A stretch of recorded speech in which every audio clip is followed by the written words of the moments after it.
Hey y'all, quick heads up that Aubrey had some mic issues while we were recording this one. It's the only episode where this happened, and frankly, I'm yapping for most of it, and we should be back to normal next week. Thanks so much and enjoy!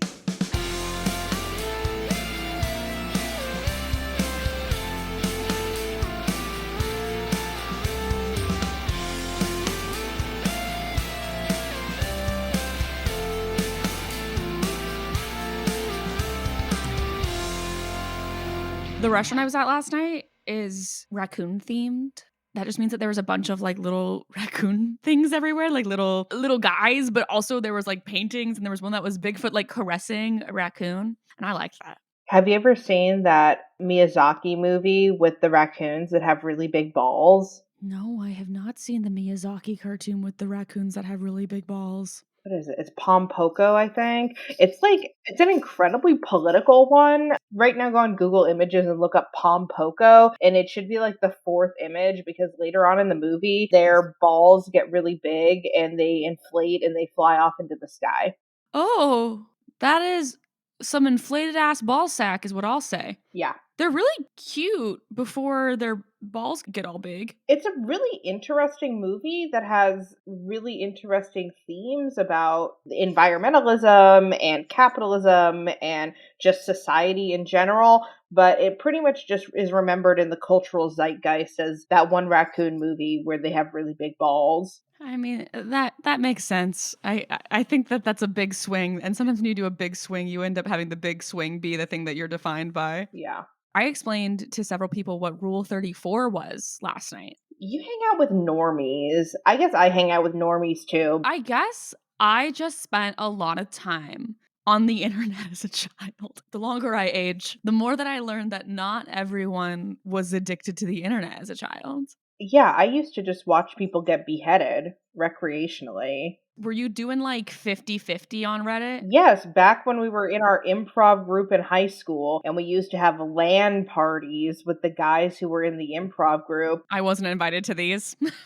me and one of the guys would do 50-50 on Reddit and just enjoy ourselves. It was horrible. So, on the topic of things that we have regrettable associations with, let's talk about anime. Welcome to this episode of Informed Attraction. We are Miss Frizzle's two gay nieces, and this is a podcast about why people consider certain things attractive. I'm Dr. Aubrey Hoffer. And I'm Mackenna Goodrich. And we are coming at you live for part 2 of our series about why are rabbits so goddamn sexy. Yeah, and this episode is going to largely focus around the large topic of bunny girls in anime, and then also Zootopia, and sort of an exploration of the concept of moe through those two air quotes, but those many, many forms of media. Yeah, anime bunny girls and then Western animation bunny girls. In part 3, we will get to Lola Bunny and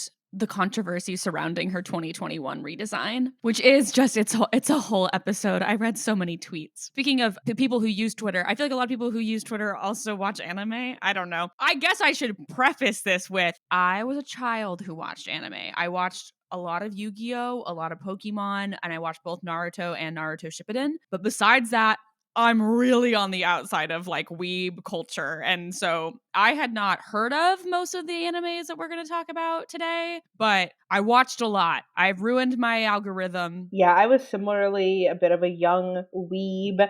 If you liked anime in like 2008, that's really what my vibe was. I liked a lot of girly anime like Fruits Basket or On High School Host Club. It's probably my favorite anime of all time. Do you know about Oran High School Host Club? I have heard of it. I have never seen it. It is so excellent. Basically, it's this fancy high school where these like hot boys have a host club. So they just like they are basically playmates. They're basically Playboy bunnies because they're in their nice uniforms, and then the girls come in and they like wine and dine them. But the big impetus of the plot is that there's a girl who is at the school who she has a haircut, so she looks like a boy, and she joins the host club, and everyone thinks that she's a boy, but only the guys in the club know that she's a girl, and it's so good. My gender is whatever that is. Yeah, I was gonna say, and that's gender for you. You have a haircut, so everyone thinks you're a boy. Yeah, I loved anime. I wore my Naruto headband when I was in middle school and got mocked relentlessly. Had a crush on young Sasuke when I was watching Naruto, and then I was a little older, and I had a crush on teen Sasuke when watching watching Naruto Shippuden. Naruto. Naruto, I always loved Kakashi. That was my big first anime crush was Kakashi, who you can't see 3/4 of his face at any given moment. and that's the allure. The Riz off the charts. So I started mentioning this last time, but post World War II, Japan was occupied by Allied forces led by the United States from 1945 to 1952. And during that time, Japan ends up adopting a lot of Western influence. And obviously, we also, a huge cultural exchange happens with the States. We wouldn't have the obsession in the US with anime if not for this time. Conjecture. Like I said, Japan ends up adopting a lot of Western influence during this time. American media like movies, jazz, fashion, and comic books find their way into Japanese popular culture. And that includes the Playboy Bunny. They love the Playboy Bunny, and by the 1970s, the bunny girl iconography starts appearing in anime. And it's very much, these early appearances are very, very like they're doing the Playboy bunny costume. One of the first and most famous appearances of a bunny girl in Japanese media is Lum from Urusei Yatsura,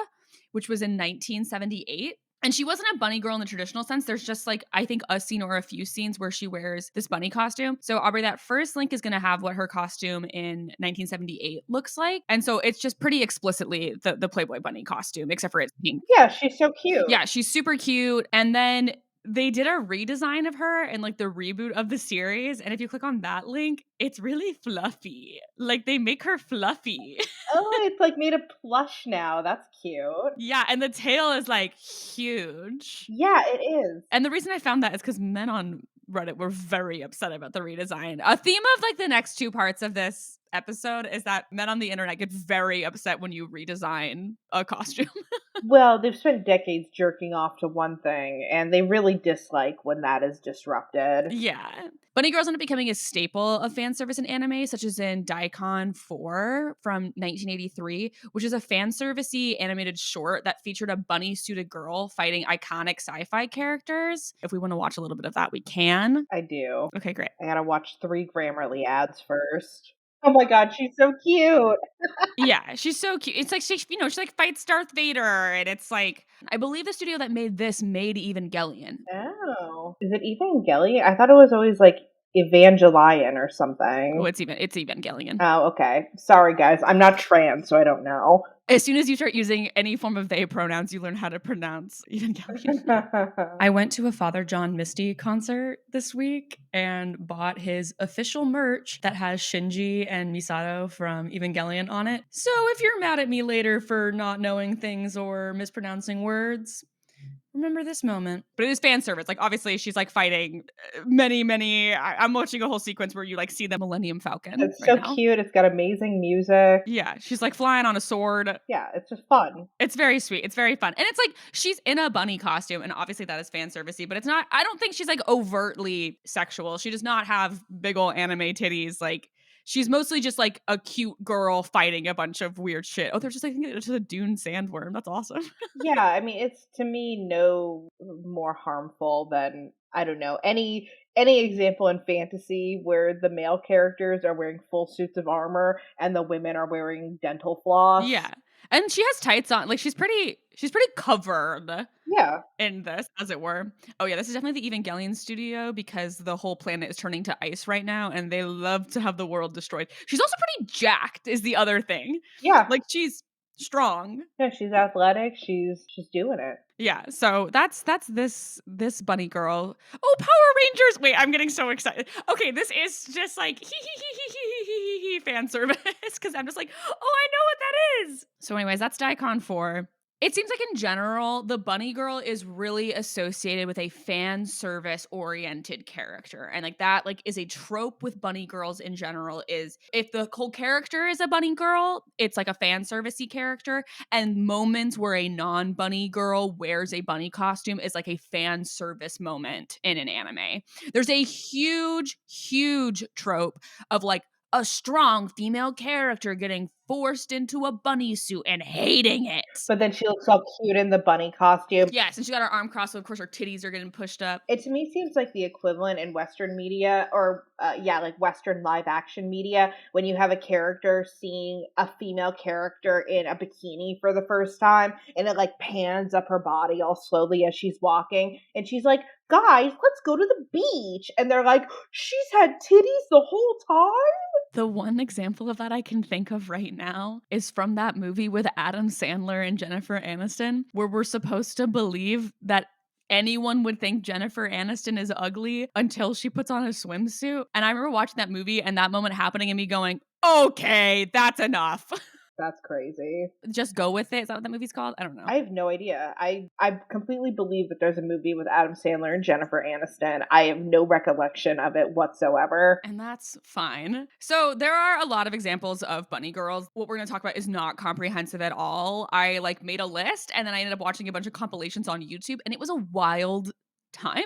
There's like I said, there's a lot of like forcing of a strong female character into a bunny suit. And then there's also this really interesting thing. I think this is true of like sexuality in anime in general. There's a lot of commenting on the sexualization of these women whilst also sexualizing them. So there's just both like commenting on and sexualizing happening at the same time. Right, like being self-aware of the fact that you're objectifying, but still doing the objectification. Yeah, that was like a thing that I noticed a lot. There was a clip of one where it's like a girl in a bunny suit and she's walking down this long line of men and they're like yelling very sexually harassing things at her. Mhm. But at the same time, she's got big old anime boobies and they're flopping. And so it's like I'm getting the sexualization of this character, but I'm also getting like these men yelling these vile things at her. It's like pointing out, like, this is something that happens to women, but also it's fine to ogle, just don't be weird about it. Yeah, it's the thing of like being complicit in the thing that you're also calling out. So I now live in Kentucky, and in the city of Louisville, Papa John's was originated. Papa John got into some controversy in the past few years because Papa John said the N word. And locally, I was like, yeah, Papa John said the N word. And someone was like, well, that got taken out of context. But the context of it was that Papa John said in a call, he's not like those other guys who say stuff like the N word, but he said the N word to prove his point about why he doesn't say the N word. And that feels really similar, where it's like, I see the point that you're making, Papa John. However, you did just do that. I knew he said the N-word. I didn't know the context until this moment. Does that make him more sympathetic? I don't really think so, but No. it's interesting that that was the context. Was I also think if you have to say that sentence, you're probably more similar to the people who you're critiquing than you aren't. You know? Papa John is so woke, he had to say the N-word to show that he's better than those other racists. In anime, there's lots of different ways the bunny girl kind of comes up, and there are varying degrees of like how much the scale between bunny and girl tilts. So the first example, and most of the early examples, are just wears a bunny costume at some point in the series. Some examples of this are Haruhi Suzumiya. Haruhi Suzumiya, a girl I was in love with when I was in my anime phase. That was her favorite anime. I had never heard of it, but she's the title character from that show. I had never heard of her. We also have Callan from Code Geass. Big old boobies. Big old boobies. And I think is an example of a character that like is like a badass. And then like when there's a scene where I think they're in a casino and she has to be in a bunny costume. But the scene's fun. Like she still gets to do a pretty cool fight. Bulma from Dragon Ball. And what I realized is that the Bulma one is interesting because I've actually only ever seen the image of her in the bunny costume and I had never seen the character separately. And it seems like she only wears the bunny girl costume in one episode or maybe two. And so I was surprised that like the image of her that has circulated onto the non-anime parts of the internet is the one of her in the bunny costume. Oh my god, you're right. Because when I think of her, I do think of her in that little bunny costume. I never watched Dragon Ball Z. And that one is the episode where she wears it, at least the one that I found, is they go somewhere and she loses her suitcase maybe, and then she has to wear, like, the only thing in this closet, and the only thing in this closet is this bunny girl costume. Stupid. Yeah, and so it's very that, and but it is I didn't watch Dragon Ball either, and so I only know this image of her in the bunny girl costume, and actually had never seen the character outside of the costume. Mm. And then the last character who I looked into that falls into this category is Haruku from FLCL. Once again, big old boobies, but this scene is actually pretty fun, so I wanna watch it because she's just like a big fight. Oh my god, so FLCL was an anime that was on Adult Swim a lot when I was a kid, and for years I had this crazy memory of watching this on Adult Swim when I was a kid and like permanently implanted in my mind because it has a lot of like really abstract and kind of subversive imagery. And I watched this when I was like 6 or 7, and for years I had it stuck in my head. And then finally one day I went down a little rabbit hole to try to find like what is the anime where a baseball bat grows out of a kid's forehead? And finally, I tracked it back to FLCL, which I think I would like now, but it permanently scarred me a little bit. I had never heard of it. This bunny costume that she wears in this scene is very much a similar one to the Daikon one, and she's skating on a guitar in the same way that in the Daikon one she's skating on the sword. Hmm. Yeah, it's super cool. But it's cute. She's fighting a big like detective looking dude that's has big guns. Yeah, it's a fun little tiny baby scene. I feel like there's this trend that I've noticed where it seems like these characters that are put in the bunny girl costume, it's characters who are sort of silly and carefree, and then they're put in the bunny girl costume and then they like do something badass, but it's sort of funny and sweet, or it's the alternative like with Bulma where it's the character who's more serious and stern. They're sort of punished by getting put in the bunny suit. So I think that there's this thing in anime that relates to like sexuality as power, and that sort of goes back Mhm. to a thing that we were talking about last time of that Vera Blossom quote of like the mysterious power of the female rabbit to create so many babies, and like how the power of the bunny of being like a sexy horny thing can be viewed under the context of being a power and not just as being like a slutty little rabbit. And so I think that there's some play on that in anime in general, not just related to bunny girls, but also in this context related to like a silly character putting on a bunny suit and being badass as like sexuality is power. Right, like, it's this idea that there's something empowering about owning sexuality, and it's almost like a subversion of this idea of bunnies as prey, because it's like, I put on the bunny suit, but then I'm, fighting the big monster or whatever. Right. Yeah, I don't know. I think that it's interesting. I would have to, like, probably actually dive into each piece of media specifically. Yeah, I think it does goes to various degrees of success, but I think that you're right to the point that like it seems like the two major themes are serious character gets shoved into costume as a punishment or silly character gets shoved into costume as an empowerment tool. And so it's very much taking whatever the characteristic of that person is and flipping it on its head when they are forced into or choose to go into a bunny suit. Also, you oftentimes find out they got big old boobies when they look up Callan from Code Geass in the bunny suit Okay. because the boobs defy gravity, is what I have to say. Yeah, they're wild. It's all the little anime figures of her in that. Yeah, and she has like boobs in her other costumes, and she kind of always has a sort of sexy costume. But in the bunny suit, it's there's a lot of side boob, and so you're just like, oh, those motherfuckers defy gravity, baby.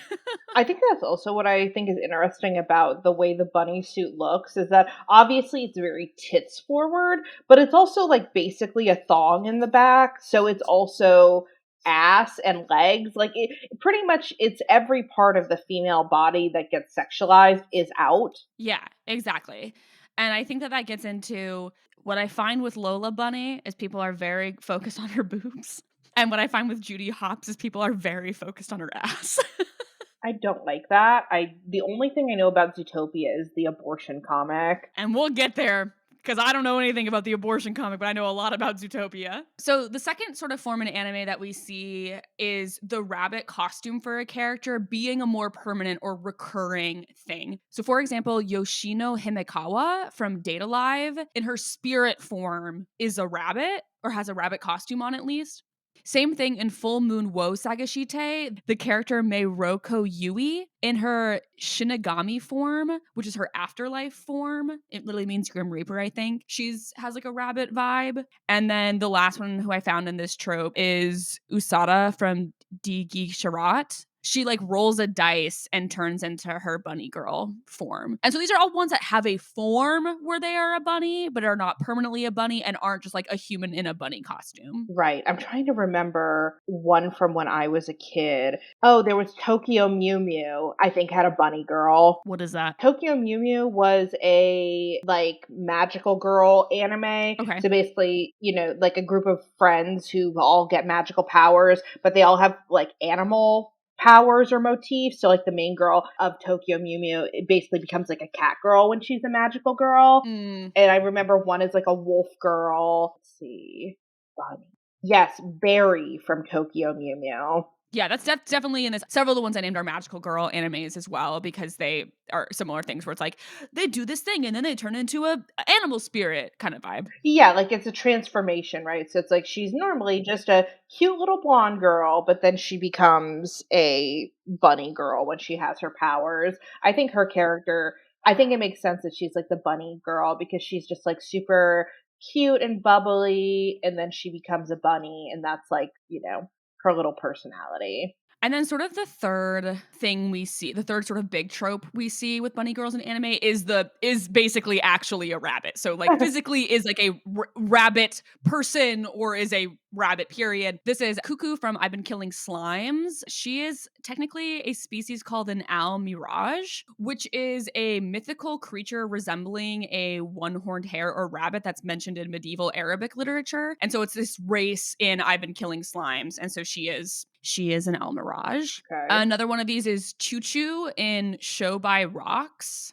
That's the only one I can't remember what they look like, but I believe they were cute. Oh yeah, that's the band. I like that one. That was the band, and she's the bunny in the band. I'm looking up all of them too as we name them. Then the next one is Carrot from One Piece. I didn't know there was a bunny girl in One Piece, but I guess I've never seen One Piece. I've just like seen clips of it on TikTok. Rip my use of TikTok, but I did not know about Carrot until I started looking up stuff for this episode. A bunny girl named Carrot, that's a little reductive. Yeah. But that's like me being a character named Cheeseburger. Oh no. Oh no. And then we have Black Rabbit from Problem Children Are Coming from Another World, aren't they? And this is where I have to flag a big anime boobies, which feels crazy to flag for a rabbit, but is true. Yeah, I mean, these are just hot girls who have bunny ears. None of them have bunny feet. Yeah. Carrot also has like a bunny face. Yeah. Carrot is the only one who I think is more like actually a bunny because she is a bunny face and has bunny little paws to her. Yeah. Everyone else is just a hot girl with bunny ears. And if you took the ears off, and probably they sometimes have a tail. Yeah, yeah. I need them to have big old feet. So Show by Rocks is one where there's two forms of the character because it's a video game. Okay. And then there's an anime adaptation of the series. And so in the mobile game, there's like little like she's like a little actual bunny. Mhm. And then in the anime, this kid starts playing the game or playing a game on her phone, and then she ends up in a new world where there is the band. And in the new world, it's like the humanized bunny girl, but then in the actual game, it's this like actual bunny. And then they become sexy once she's in the world. Okay. And so that one has both a like sexy bunny girl and like a regular bunny version of the character. And then the last one in this category to talk about right now is Miruku from My Hero Academia. And this was a place where I consulted our friend Bryce because a fun fact about me and Aubrey's friend Bryce is his honors thesis in college is on My Hero Academia. So when Miruku came up, I was like, I gotta talk to Bryce about her. So some quotes from Bryce on Miruko. I'm probably pronouncing it wrong and Bryce is gonna be mad at me, but from Miruko, is his first quote is, "She fucking rocks." He also said, one of Horikoshi's, the manga author slash creator assistants, has a series of drawings putting Miruko in Megan Thee Stallion poses, and they're radical. And he said some pros of Miruko is that she's fun as hell in the story, a rabbit superpower being used to have massive fucking legs for kicking goes hard. She gets an arm and a leg blown off and keeps trucking, and it's cool to have a black woman in an anime. But Bryce also mentioned that some cons of Miruko is that it's a little fan service baity, and it's a little uncomfortable that like the male animal characters look like a bird and an orca whale, while the female ones are sexy women with ears, tongues, paws, whatever. And a lot of other artists and the anime studio have whitewashed Miruko, which is not great. She's got like the muscle mommy thing going for her too, where she's tall and like very muscular. Yes. Also, we got to do a muscle mommy episode too, because I desperately need to know where that has come from, because I feel like that has popped off in like the last 5 years. I agree. Yeah, and all these I watched a few fight scenes with her, and like her fight scenes are really cool. Like Bryce mentioned, like her power, like having these big strong legs that can kick really hard is very, very cool, and she's very fun to watch. And the Megan Thee Stallion drawings are also very cool. And so I think she's probably a very fun character. But like, yes, is an example of like she's in a tiny little one piece and is very sexy and so very fan servicey still. Yeah, and I do think that we should have this stipulation that like there's nothing wrong with anyone wanting to wear scantily clad outfits. However, these are animated characters who don't have agency to decide what they wear. These are typically men who are deciding what outfits they're put in. So I think that that's a little bit different when it comes to objectification. Women who choose to wear outfits that are revealing, totally fine. We're chill with it. We're not saying that anyone who does that is like self-objectifying, but yeah. Oh God, something to reveal about myself on the second episode of the podcast. I was a parade girl from like 2021 to 2023, which means there's lots of pictures of me in underwear circling around on the internet. And that's fine.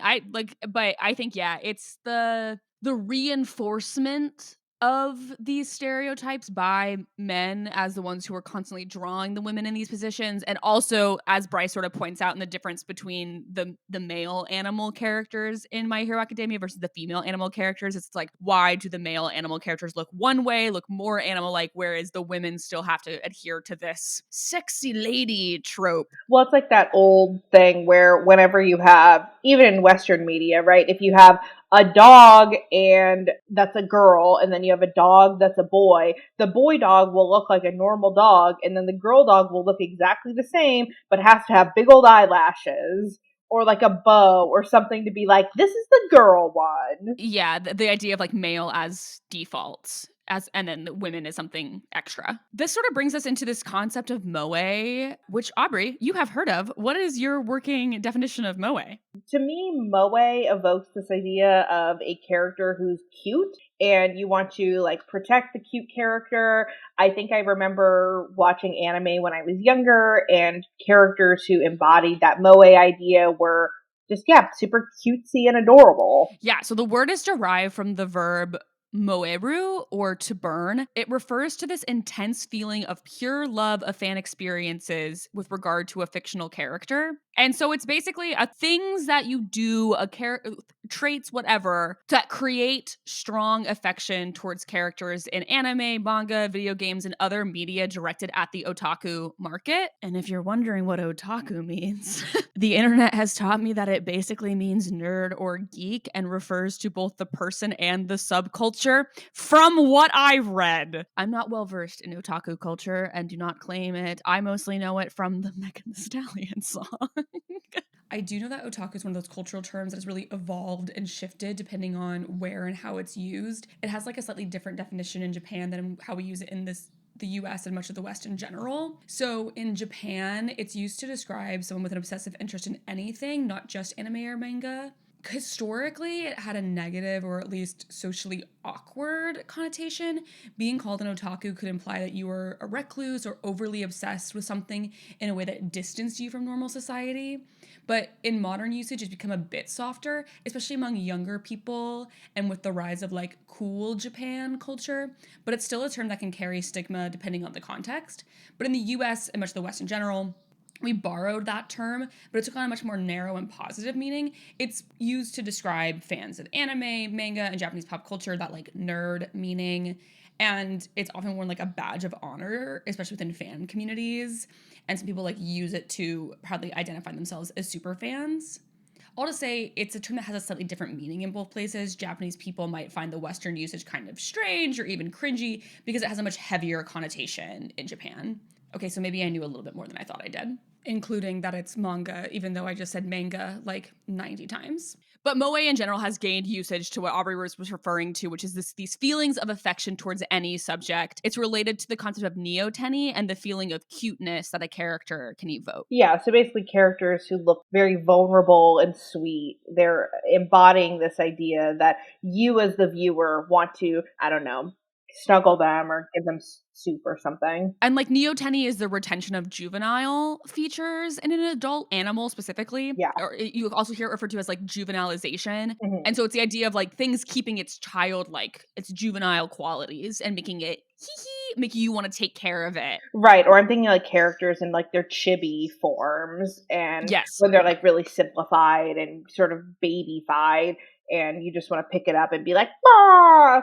Meanwhile, this is a character who's like, I have killed thousands. Baby Mario, baby Luigi. Oh, I do love baby Luigi. I do too. Baby Yoshi. Oh, baby, oh, tiny, Okay. tiny. That's Moe, yeah. We're falling prey to marketing. We're specifically talking about the concept of moe anthropomorphism, which is a form of anthropomorphism in anime, manga, and games where moe qualities are given to non-human beings, such as animals, plants, machines, buildings, supernatural forces, literally anything that is not a human being. Okay. There's humor in this, in addition to like, there's humor in it. It's characterizing a wide variety of machines, objects, and even physical places as cute. For example, when Aubrey goes, the hamburger helper glove, so cutie, that is moe anthropomorphism. Yes. You know what this also reminds me of too is when I was on Tumblr back in the 2010s, there were posts that would go around that would be these anthropomorphized versions of different websites. Do you remember this? It'd be like, this I is do remember Tumblr this. and this is Google and this is Facebook. And it would be basically just like cute anime girls that have the color palettes of those icons. Yeah, so you're lending a human quality to something to make you go, oh, I love you, Tumblr. Oh, I love you, AskJeeves.com. Yeah. Like to get even more specific with what we're talking about with bunny girls, there's a term keimo no mimi, which are human-like characters that have animal features. Literally, that term means animal ears, and so it's basically using these animal ears on a character to create affection for that character, kind of going back to the fan service idea. Aubrey, I would now like for you to click on this link to the Moe anthropomorphism Wikipedia page, and I just want you to scroll down and give us some examples, some of the wildest examples of things that have been given Moe characteristics in anime. Well, the first one we have is Wikipedia, which looks like a little anime version of Wikipedia as a website, so that's great. Law and politics, we've got ISIS-chan, the moe anthropomorphism of ISIS, the terrorist group. Mm-hmm. Okay. Images of her have been used by Anonymous to dilute the Islamic State's online propaganda. Okay, that I actually like, right? Like taking this thing that is objectively horrible and finding ways to try to dilute messaging around it. That's kind of cool. Like make it less scary. Like make it Yeah. literally less scary. Diseases. During the 2014 Western African Ebola virus epidemic, a user of 4chan created an image depicting a moe version of Ebola known as Ebola-chan. All right, we're going to click on that. Mm-hmm. Cosplay of Ebola-chan. Okay, yep, she's an anime girl with pink hair and a little nurse's outfit. Okay. There's also Corona-chan. We cannot forget about Corona-chan of the COVID-19 pandemic. Oh my god. All right, let's see Corona-chan. The website, Wikipedia, doesn't have a picture of Corona-chan, so... Let me find us a Corona-chan to look at. You know what else this reminds me of? Do you know the anime Hetalia? I don't. Oh my god. This is one of my very annoying anime obsessions when I was a kid. It was a webcomic that became an anime about history, specifically during World War II, where all of the countries are basically hot anime people. So it's Hetalia Axis powers because it's about Germany, Italy, and Japan and like the geopolitics of World War II, where all the countries are typically hot anime guys. I would love that. I should watch that. Look up Hetalia right now. That's awesome. Oh, I would love this. This looks great. It's really cute. Obviously, a lot of people hate it because, it's like the bombing of Pearl Harbor. Yeah. Probably the America one throwing a baseball at the Japan one. But yeah, it had a terrifyingly bad fan base, but I would probably still enjoy it now. It did teach me a lot about history, unsurprisingly. I sent you Corona-chan. Yeah, Corona-chan, she's got black hair. She's just a cute little anime girl. Okay, okay. I particularly liked, there's a manga called Cells at Work, which depicts the cells of the human body as both male and female characters. As someone who works for a science YouTube channel, I'm like, hell yeah. I love that. So there's lots of moe anthropomorphism. It's not just animals. There's a local soy sauce brand that used a moe anthropomorphism character to advertise their soy sauce. I think Americans should move to this. We need to just make, I don't know, Shell Oil Chan. I don't want Shell Oil Chan. That's like Nestle Chan. Nestle Chan, she could be so cute. She could be drinking her Nesquik milk and then killing children. Isn't the Nesquik bunny a thing? Are we back to bunnies? Did we circle all the way back around to bunnies? Wait, there is the Nesquik bunny. He's hot too. Yeah, we got all the way back to rabbits. He's like a 2000s like skater boy. He hasn't been used in their advertising in a long time, I think. Maybe they realized bunnies are girls and their boy rabbit was fucking offensive. The Trix bunny, he's a cutie pie. I had a crush on the Trix bunny and the Lucky Charms leprechaun growing up. Okay, you can't say that you had a crush on Lucky, the Lucky Charms mascot, and then tell me that I'm strange because specifically Pop from Snap, Crackle, and Pop was hot. I can and I will. That's an insane take.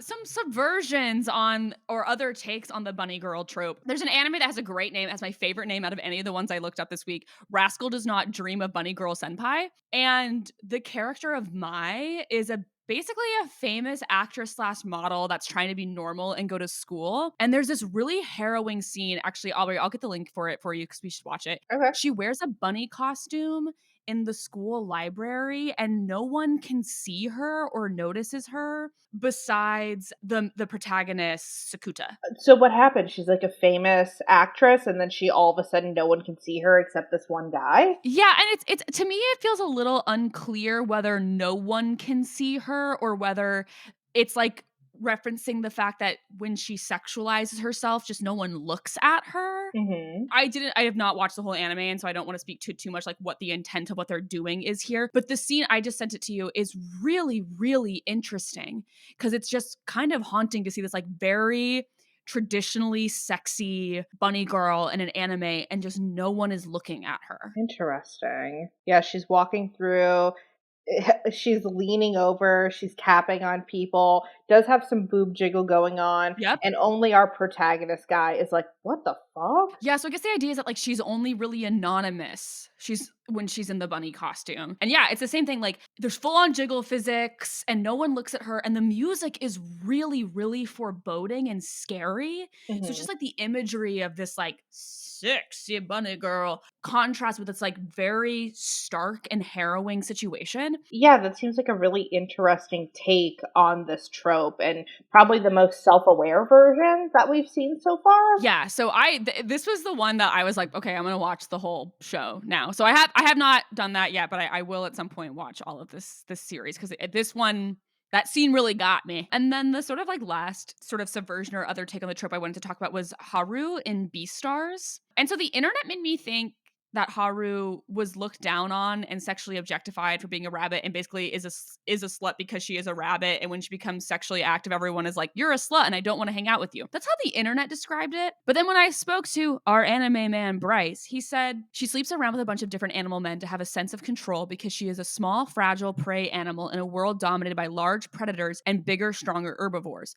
There's a whole thing where she says something along the lines of, the bedroom is the only place where I felt like an equal, maybe even had more power than they they did. And that I feel like really relates back to that thing we were talking about like how like female rabbits have the power because of the birthing capacity and the sort of the who has the sexual power there. I think that is an idea that Beastars is playing on with the character of Haru. Should also note that her character is probably the one who is the most just a bunny that we've talked about. Yes. Because I don't know anything about this anime, and she's literally just a bunny. Yeah, it's interesting that she is of the like bunny characters that I looked up, she is the one that looks the most like a bunny and also like is the most having sex, like explicitly having sex. She looks like a baby. That actually makes me somewhat uncomfortable that she's having sex, because that's a baby. Yeah, and so the plot of Beastars is largely around a wolf character's complicated relationship with Haru and how it gets tested by a classmate's murder and a deer character and sort of lots of other things going him like starting to feel like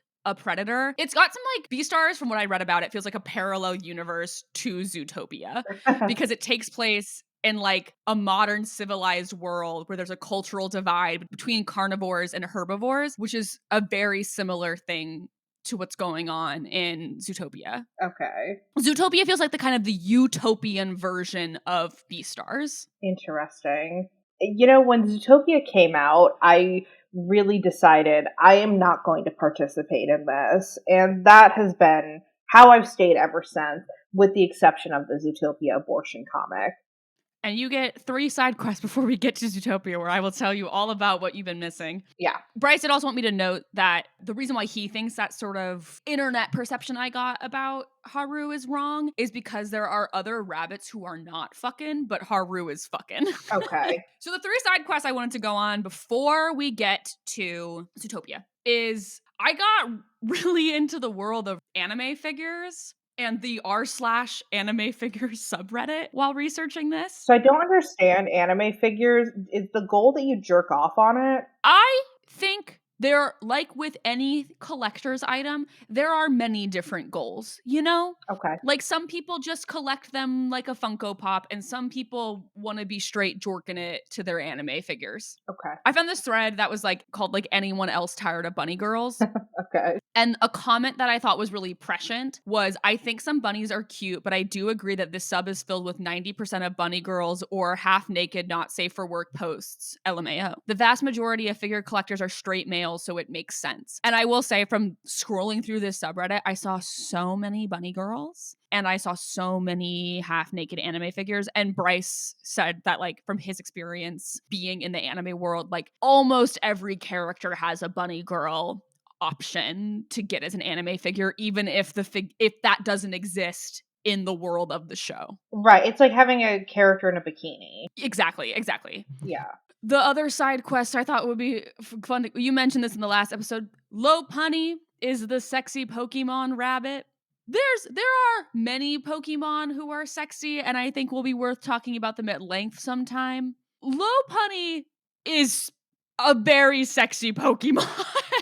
Which is interesting because there are other bunny Pokemon that are not as attractive.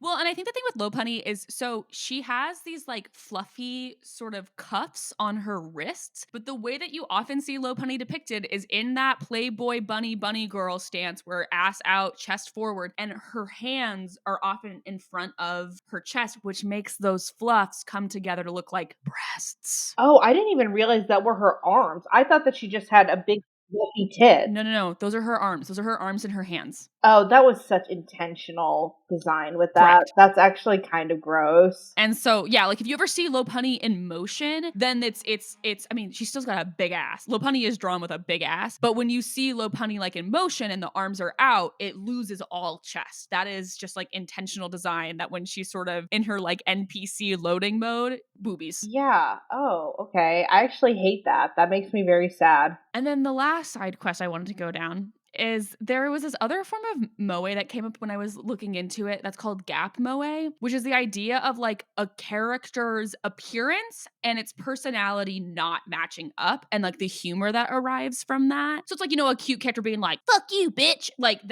Yeah. that could be gap moe. Okay. And my favorite example that I found while looking it up. So like I mentioned, I watch a lot of Twitch streams. There's a thing in streaming called a VTuber or a virtual YouTuber because it started on YouTube in 2016, but has since spread over to Twitch and other live streaming platforms. They are someone who does not show their face and specifically uses like a little figure to talk as. Some people, like I watch a few streamers who do show their face sometimes and then have a VTuber that they can use. Like a streamer I watched, Cortillia, had a baby. And after she had a baby, she got a VTuber icon so that like when she was doing mom stuff while streaming, she could just have the VTuber version of Cortillia on screen so she didn't have to have her baby in the background. But then there are also people who are full-time VTubers. So like you only ever see the emoticon version of them. And it's not even a version of them. It's like a whole separate entity. Someone I watch used to be a face tuber, and then he has basically scrubbed that version of himself and now is a VTuber called Raven and has like a blue-haired anime guy, the character of Raven. And what do they do when they stream? Just like play video games or something? Yeah. So they're mostly video. I mean, there's lots of there's like any type of streaming that you can think of. There is someone who does it via VTubing, Okay. and it is. I will say majority of VTubers who I have seen are sexy anime girls. Okay. And the reason I bring this up in the concept of gap moe is there's a VTuber who I don't watch personally, but who I found while I was doing all this research named Tomari Mari, who is an example of gap moe because Tomari Mari is a bunny girl who is actually voiced and played by a middle-aged man. And it's like it's known that he is a middle-aged man. Well, it's the same voice that comes out, right? Or do they use like voice augmentation? He uses a voice augmentation thing. So it's like a What? cute voice, but it's known that the person behind it is a middle-aged man, and that's like part of the humor of this character. Okay, so it's just like a dude, but it's like a cute anime girl, and that's okay. I see the humor, I guess. Yeah, exactly. With all of that, we're going to leave the world of anime and enter the world of Zootopia. Aubrey, what do you know about Zootopia? I know that there's a comic about abortion. That's what I. That's what I. Great. Do you know any of the characters' names? I know Judy Hopps is the bunny. I feel like the fox is named Nick Fox, but I feel like that's not right. It's Nick Wilde, so you were real close. Okay, good. I mean, I know the basic gist of Zootopia. If I had to, at gunpoint or someone would kill me, say what I think Zootopia is about, there's an animal structure where there's like predator and prey animals. Judy Hopps wants to be a cop. There's some kind of murder mystery plot. And at first you think the predators are the bad guys. And then there's a big reveal. And I want to say the mayor is like a sheep and ends up being like the big baddie at the end. You know a lot more about Zootopia than you think you did, is what I'll just say. I think the important thing to also preface the beginning of this is the reason why this comes up is because a lot of people want to have sex with that rabbit. Aubrey and I were recently alerted of the existence of someone called Judy Hopps Lover 69 on TikTok. And I think I have seen his videos before, but he became known on the internet for being obsessed with Judy Hopps. And we were already so far into this episode, and I did not want to re-download TikTok. And apparently he's really going through it right now with some like marriage drama. But all to say, there are Judy Hopps as hot influencers on the internet. Despite being a huge Space Jam fan, I was not exposed to the idea that a lot of men wanted to have sex with Lola Bunny because it just really wasn't in the like Space Jam had kind of left the zeitgeist at the time I was a teenager and hadn't re-entered it because I was not a teenager in 2021. I was an adult. I was a member and eventually a mod of a huge movie group on Facebook. And a lot of men in that group wanted to have sex with the bunny. I don't like that. They wanted to have sex with Judy Hopps. And I was so perplexed by it because I don't feel that I think that Judy Hopps is drawn to be cute. I do not feel she is drawn to be sexy. And it was like a ubiquitous thing that these men, mostly, men in their 20s, 30s, wanted to fuck this bunny. I don't like that. I like looking at pictures of this bunny. I mean, like, yeah, I think she's very cute. I do not see this as a fuckable creature, but Uh-huh. to each their own, I suppose. Did you happen to click on the link to the YouTube short that I've linked in our document? No, but I will. If I have to look at this, so do you. This is going to be upsetting. All right, yeah, it's just Judy Hopps in various positions, caked up. Face down, ass up. It's like a mixture of like actual little screenshots from Zootopia and then what seem like fan renderings of her in sexually suggestive positions. There are so many fan renderings and pornographic drawings of her specifically in like a face down, ass up. Her ass is like a ubiquitous thing as I was looking up like sexy Judy Hopps stuff. I don't really understand that. She's so little. Like she's tiny. Yes. And that is a what? A fetish. I don't know. I'm upset now. We'll leave the upsetting stuff while I explain the plot of Zootopia. So, Zootopia is a 2016 Disney animated film. The protagonist is Judy Hopps. She is voiced by Jennifer Goodwin. I love her. I do too. I love Once Upon a Time. Me too. I love Once Upon a Time. Oh my god, me too. Wait, we have to have an episode where we talk about Rumpelstiltskin. Yes, we should. And her husband Josh Dallas, who is Prince Charming on Once Upon a Time, he like makes a cameo and it's a couple characters in this movie. So he's not accredited, but he like because they're together, he like voices a couple of like small characters. There's like a scene where like a shop gets robbed and he voices the shopkeeper who like Oh gets my god, robbed. that's so cute. Yeah. So Judy is newly graduated from Zootopia's police academy, but finds herself dismissed by her colleagues for her small size and being a cute animal. The main plot thrust is that she investigates a missing mammal case with criminal and sexy, sexy, sexy fox Nick Wilde, voiced by Jason Bateman. Oh, I didn't realize that was Jason Bateman. Okay, sure. This does make the Zootopia abortion comic cast in a new light. That was not the voice I imagined that character having. It's Jason Bateman's voice. They discover that Assistant Mayor Don Bellwether, a sheep, plots to poison a small number of predator animals, causing the majority prey species to fear predators as a minority social group for her own political gain. Doesn't sound familiar to anything happening in the United States right now at all. I just feel like it's such a Disney version of trying to tackle social issues where, I don't know, you are still painting a group of people as predators.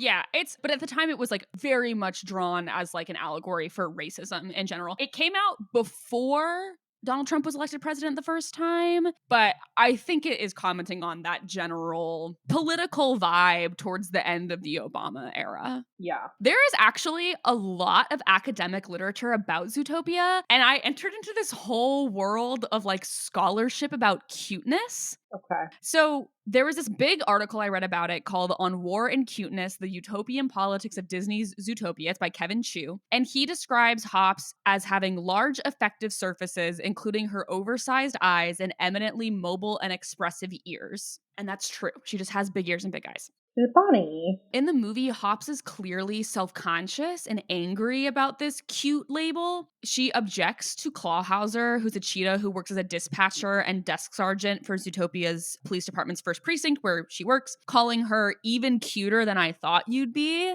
And there's an interesting thing that like when they talk about animating her, they talk about how it was hard to make this like tough bunny thing come to life. So animation supervisor Kira Litamaki says she's a tough bunny, but she's still feminine. She's sweet, but she's not weak. And art director Corey Loftus commented that the biggest challenge for Hopps was making her look like a tough bunny. So this discourse about her cuteness is even present in like how the artist approached making her. Right. Because how do you animate something to be both cute and vulnerable, but also strong, especially in the context of like being next to a cheetah? Yeah, and I think the way that they do that in something we haven't really talked about yet is that bunnies are also super athletic. We've talked about their legs a little bit with Maruko and like her legs. So Judy is also portrayed in this movie as very, very athletic. She has a similar vibe, frankly, to a Lola Bunny, except for Lola Bunny leans into sex appeal and Judy doesn't. But she has this like very capable and some might even say sexy athleticism.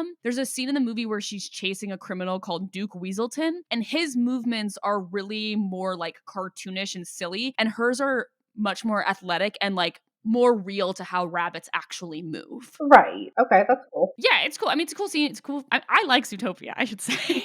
Cuteness in Zootopia is linked to a sort of gendered frailty. There's another article I read called Just a Dumb Bunny, The Conventions and Rebellions of the Cutified Feminized Animal by Isabel Gallimore. And she talks about how Zootopia finds femaleness associated with cute prey that is subordinate to masculinity. An example of this is there's a character, Finnick, who's a fennec fox, who is Nick's partner in crime. And he uses the fact that people associate cuteness with like being a weak little girl to con people. And then there's some good old Gat Moe because he's voiced by Tom Lister Jr. and has this like insanely deep voice. I like that. But yeah, so sort of the idea is that like in a similar way that we talked about with a couple of the animes, like Zootopia employs cuteness to create something where she is underestimated because of being cute. Right. She's not only a prey animal, she's also a very, very cute prey animal. Yeah. And so sort of the last thing before we get to Aubrey's abortion comic is that I ended up going on this sort of Freudian side quest. All to say, I think that Sigmund Freud was mostly full of shit, but there was something interesting here. So Freud at some point said fur is an exemplary fetish object that can distract this male subject from his unwillingness to accept sexual difference, providing a symbolic compromise in the conflict between the weight of the unwelcome perception and the force of his counter wish. Classic Sigmund Freud, blah, blah, blah, blah, blah, blah, blah, blah, blah, blah, blah. But I think this gets back to that thing that we were talking about with the last time with the good old Hugh Hefner quote, where he was like, you want to touch the bunny, Yeah. but the bunny run away. And this sort of led me to fetishists. Okay. Pivot. And fetishists believe that animals are both just like us and fundamentally other. That was defined by someone named Laura U. Marks. The term seemed to have been coined in a book called Fetishism, Pets and Their People in the Western World by Kathleen Sozaz. And I think the scholarship is mostly about how people are too obsessed with their pets and treat them like people. Never. Yeah, Aubrey with her dog. I love Butters is literally a little human being with a soul and understands everything I say. Yes, and also every other animal also looks like Butters because Aubrey will see anything and go, that's Butters. It is. I look at little dinosaurs and I'm like, that's Butters because Butters is a dinosaur. Or I look at horses and I'm like, that's Butters because Butters is a horse. And so there's that form of fetishism, which Aubrey is. And then there's what I think is the slippery slope version, which is then into being, if you view animals as not being different from people, that slippery slopes into being attracted to animals, and then to that other word that we haven't evoked yet that begins with a B, which is a conversation here of like, I think part of my discomfort with this whole thing is the bestiality implications.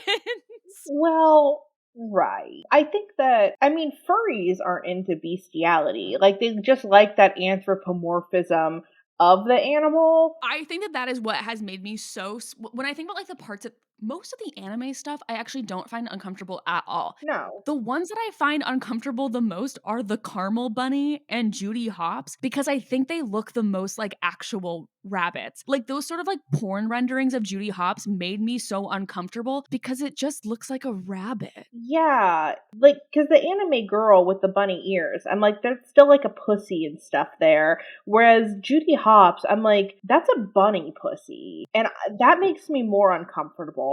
That's the thing. It's like with bunny girls and with even with like actual furry stuff, I'm like, you don't want to fuck an animal. You want to fuck this separate. You either want to fuck a person with bunny ears on, or you want to fuck this like separate anthropomorphic animal thing. I think that the obsession with Judy Hopps gets into straight up wanting to fuck a rabbit. Well, to me, it's more like fucking a child in the sense that it's like this. She's so tiny. She's so small and looks so baby. And okay, before anybody takes this out of context, no, I'm not saying anyone who wants to fuck Judy Hopps is a pedophile. What I'm saying is that this is a very baby looking animal and it makes me uncomfortable that people want to fuck it. Yeah, and I think that like, I mean, I mentioned in the first episode that I did some research into body hair, and it's like body hair, women shaving like inherently comes from this place of like wanting women to look nubile and young and prepubescent. And so it's like having a preference for not wanting body hair doesn't make you a pedophile, but we can admit that it comes from like a piece of lightly pedophile culture. And I think it's the same thing with Judy Hopps, where it's like, whatever, she's still voiced by a human and does human things like being a cop, but ultimately there is an element of like the attraction to this thing comes from a bit of bestiality and a bit of pedophile culture. I mean, hey, look, the bigger issue is why do you want to fuck a cop? Why do you want to fuck a cop? I'm more okay with the bunny thing. Also, bunnies are covered in hair, so you know what? Maybe you're a woke king if you want to fuck Judy Hopps, actually. uh, But here's the thing: you can't say you want to fuck Judy Hopps and then demand that the human women in your life are hairless, because you can't. that's just inconsistent. And You get one. You get one. you're a hypocrite. In regards to Zootopia, Kevin Shu calls the animals in Zootopia fetishistically attractive animal figures that demand the viewer's attention. And so it is directly playing on that line between human and animal to get you to feel for these characters. This relates back to moe anthropomorphism. Let's talk about the abortion comic. All right, so basically in 2017, this artist named William Borba, who is a professional working artist and has been for several decades, he started posting the Zootopia fan comic on DeviantArt. And basically the plot events are set after the movie, where basically Judy and Nick are a couple. And Judy finds out that she's pregnant. They get into an argument over whether she should get an abortion. She wants to, but Nick accuses her of killing their child in order to advance her career, which ends with Nick tearfully leaving after Judy hits him while saying, "I will survive." Do you want to read the abortion comic with me, McKenna? Want to is an interesting way of framing. Because it is something that should be experienced. Let me open it. Let me open it. All right, I'm ready. You can give us some of your choice reactions. It's beautifully drawn. That's part of the thing. So as you're reading it, I'll give a little bit more context. So basically, after this initial comic is released, it became a meme because it's just fucking weird. It's incredibly well drawn to the point where it really looks like it could be an official Disney comic, but it has this very un-Disney-like plot. And basically, it was mocked and hated on social media. People refer to it as the pro-life Zootopia comic, which I should be very clear, William Borba has stated explicitly and insisted that this comic is not intended to be anti-abortion. Basically, the comic becomes widely parodied. It gets turned into just memes. There's one really famous meme of it where basically she tells Nick that the local Arby's has closed and then she hits him, and people think that that's quite funny. Most people have seen that without the context, and then people are like, this is from the Zootopia abortion comic. William Borba hated these parodies, and originally he didn't plan to make a sequel, but eventually he made his own little parody comic, and then he made 2 sequels to follow up, which I will explain. The one section of this that I would like to just draw out is it seems like Judy has 2 primary fears in having this interbred animal, which is that there's never been an interbred animal between a prey and predator species, and she's scared that their kid might be some kind of freak, direct quote. And then my favorite frame of this entire thing is her with her hands on her hip saying, "Moreover, a baby of yours might be a little too big for me," which is just interesting to me because like they're drawn basically the same size, both in the movie and in this comic. Yeah. So you could continue reading because you're not even at the best part of it yet. Oh, I got to the end of the comic. Oh, okay. Yeah, the part where she slaps him is Yeah, I got there. incredible. And basically, there's a sequel called Born to Be Alive, which came out in 2018. And basically, because so many people had assumed that Judy was meant to be the villain in the original, William Borba decided to fix this by making Nick really, really bad. So in this story, set a year later, Nick shows up drunk to Judy's apartment and threatens to kill himself if she doesn't let him in. He explains that after breaking up with her, he started having sex with a series of prostitutes in cheap hotel rooms before deciding to stalk her and convince her to get back together with him. And basically, he then finds out that Judy came out as bisexual and is now dating a woman named Shay, who I think is a character in Zootopia. He goes on this homophobic rant and then assaults Judy's girlfriend. Once again, these are cartoon animals from a Disney movie. Also, so Shay isn't a character in Zootopia, but she is based off a character that was cut from the original Zootopia back when it was supposed to be a spy thriller. So she is based on a cut character. And the sequel was, if anything, more hated than the original. People hated it. It does have a TV tropes page if that's something that you're interested in. And there is a third part to this trilogy where Basically, it's set many years after the second story. Judy and her girlfriend Shay are now married with two adopted children. Nick has become a junior Rangers leader and has a son. They meet up, and Nick sincerely apologizes. They make amends, and Nick leads his group of junior Rangers off while Judy and Shay get into their car. And McKenna, I sent you a picture of what Shay's outfit looks like in that panel, and I just want you to tell me if it reminds you of anyone.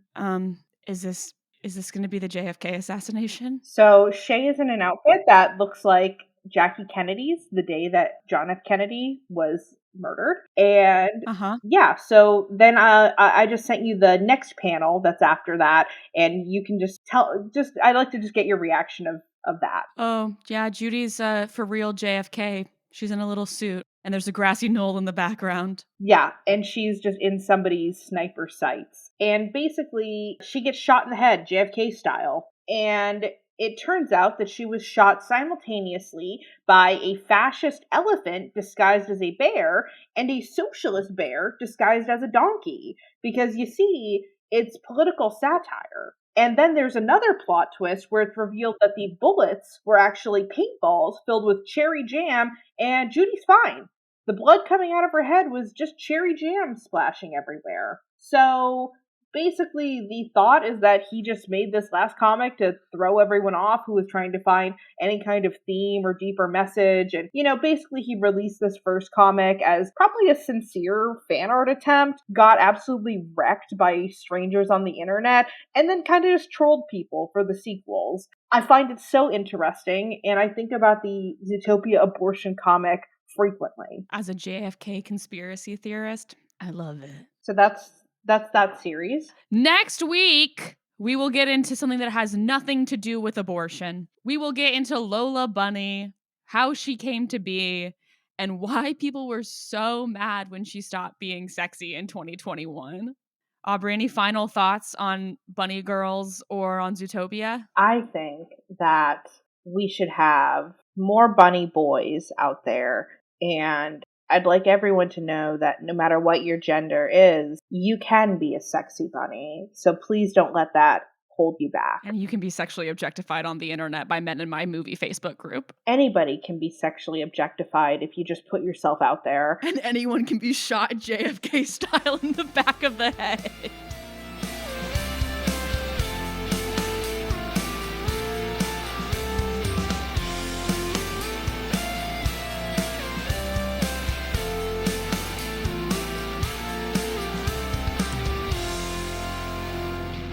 Have a question or a topic that you would like for us to discuss? Send us an email at informedattraction@gmail.com.